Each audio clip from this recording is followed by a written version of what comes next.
Good morning. It is the 4th of May, which in Charleston is Right to Ride Day.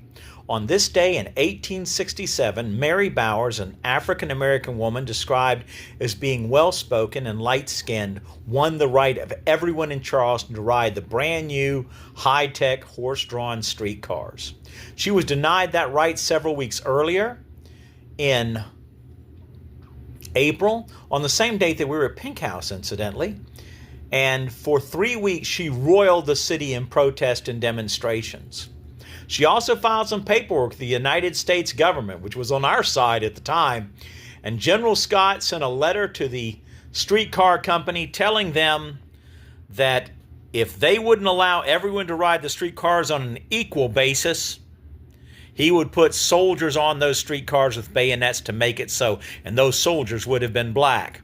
The streetcar company figured that would be really bad for business, and so they gave up on their racist policies on this day and voted to throw the cars open to everyone and to give everyone in Charleston the right to ride. White Charleston wasn't pleased with this, and they held out a few months, insisting on riding hanging onto the outside of the cars while African Americans sat inside the cars.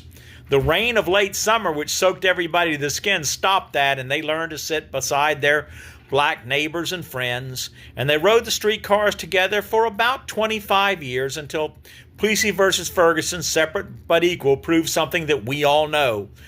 History doesn't always go in the right direction.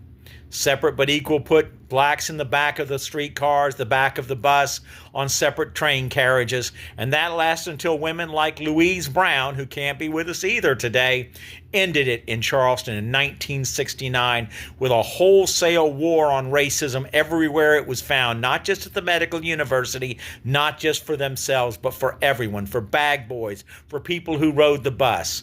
And in one 6-month period, with boycotts, protests, demonstrations, meetings, and actions of all kinds, they broke the back of genteel, polite racism in Charleston. One of the last places it was still hanging on, because in Charleston, it was polite to be a racist.